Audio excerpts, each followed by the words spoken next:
இன்றைக்கி எல்லா கட்சிகளுமே கூட்டணி கட்சிகள் எல்லாமே விசிக உட்பட ஆட்சியில் பங்கு வேணும்னு கேட்குறதுக்கு காரணமே விஜய் தான்.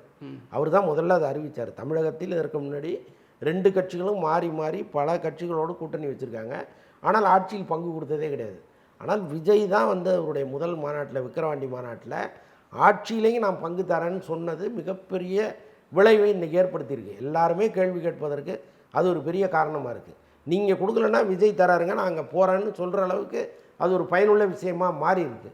ஆனாலும் திமுக வந்து ஆட்சியில் பங்கு கொடுக்க மாட்டாங்க. அது ஒரு அவங்க நீண்ட காலமாக அதை வந்து ஒரு கொள்கையாகவே வச்சுருக்காங்க. ஸோ அப்படி இருக்கும்போது கலைஞரே என்ன சொன்னார், மத்தியில் கூட்டாட்சி மாநிலத்தில் சுயாட்சின்னு தான் சொல்லியிருக்காரு. ஸோ அதை அவங்க வந்து மாற்ற மாட்டாங்க. என்ன நடக்க போகுதுன்னு தெரியல, பார்ப்போம். இப்போது தேர்தலை ஒட்டி வர்றதுனால இப்போ ஒரு சில விஷயங்களை தாவேகா சைட்லேருந்து தேர்தல் அறிக்கையாக சொல்லிட்டாங்க. இந்த மாதிரி தான் தேர்தல் அறிக்கை இருக்கும் அப்படின்னு சொல்லிட்டாங்க. எதிர்வரும் காலத்தில் இவங்க தேர்தல் அறிக்கை எப்படி இருந்தால் நல்லாயிருக்கும்?